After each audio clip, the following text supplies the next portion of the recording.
Hey guys, how's it going? Kevin Cleary here with a quick unboxing and I guess first impressions on a new Spyderco that's actually an old Spyderco, but one that I've never tried and one that's available, I guess, in a new version. So what we have here is the Spyderco Resilience. Fairly substantial knife, the largest of the sort of tenacious family. And one of the first Spydercos I had was the Spyderco Ambitious, and I quickly realized that was much too small. I eventually got a tenacious. I had 2 or 3 or maybe 4 different tenacious, which is an awkward word to say. But I've always wanted to try a Resilience and just never got around to it. So I thought them coming out with the FRN version would give me an opportunity to check one out. Now, before I do anything else, first step with any new Spyderco is to put this clip in the proper place. So let's go ahead and do that.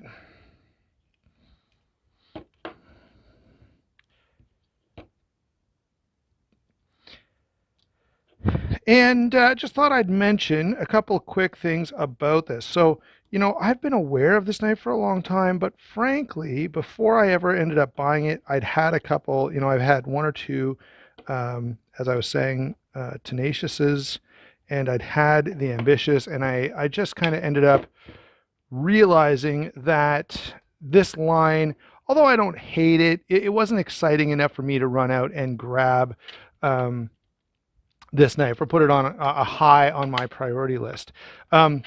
Let me give you a quick rundown on the specs here. I haven't had time to do anything. I've had a couple of fire calls today.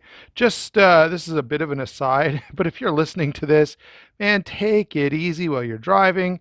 We had our first snowfall today, and since that happened, it's been nothing but fire calls because, people have forgotten that the snow is slippery and your brakes don't work as well. I mean, you can't stop as quickly. And, even myself, I'm not saying, I'm the perfect driver either. So just a fair warning out there to take it easy with the changing weather. And put snow tires on if you don't already. So this looks to me to land right at about 9 3/8, maybe 9.5. Let's double check. 9 7/16 is what we're going with on overall length. The blade on this guy is 4.5 inches long. Look at that. Big blade. Closed, we're going to have 5.25 inches. All right, so not crazy. In fact, in terms of carrying, this doesn't feel like anything too difficult to manage. Let's see if my scale is going to be able to, oh, look at that. This is an old scale, but 4.42 ounces, not that bad for a knife of this size. So that's a quick rundown on the specs. I guess I didn't give you grip area, but it's big, okay?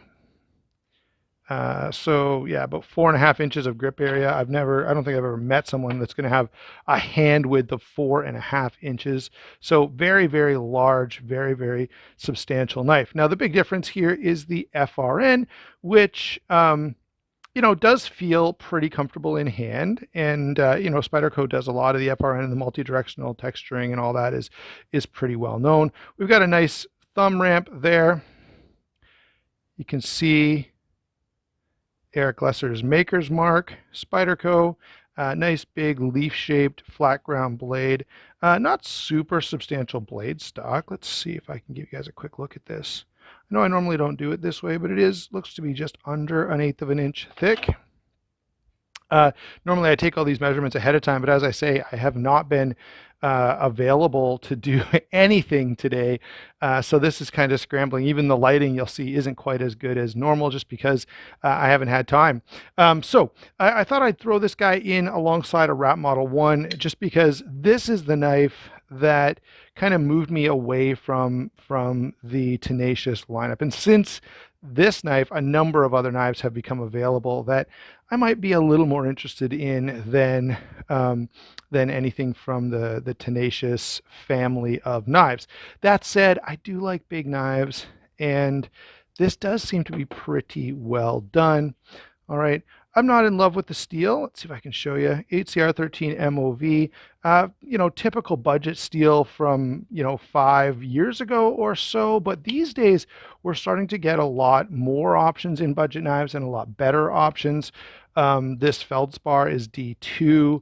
The current feldspar, so this is an older version, not that old, maybe a year and a half or something. But nowadays, the feldspars are coming in that RPM 9, the CJRB exclusive steel, and that's pretty good. So I will say, even in a first impressions, big knife, comfortable in hand, pretty easy to carry.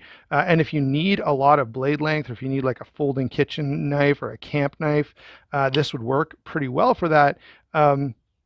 But it does highlight just a little bit that Spyderco, if you're re-releasing this knife, it seemed like a golden opportunity to upgrade this steel to, even if you went to 9CR18 or D2 or something along those lines, I think it would have been a really, really good choice. As it stands, the fit and finish is nice. Spyderco, I've been pretty impressed with their fit and finish. I haven't done anything to the action. It's a little stiff. I may see if I can adjust that pivot a little bit and get I can Spidey flick it, so that's not bad. But I may try to get a little smoother action out of this and play around with it a bit. I'll update you with a full review in the not too distant future. Thanks a lot for watching. Again, stay safe out there. That's my quick thoughts on the Spyderco Resilience. I will carry it, use it, get to know it a little bit, and come back with a full review in the next month or so. All right, thanks a lot. We'll talk to you later.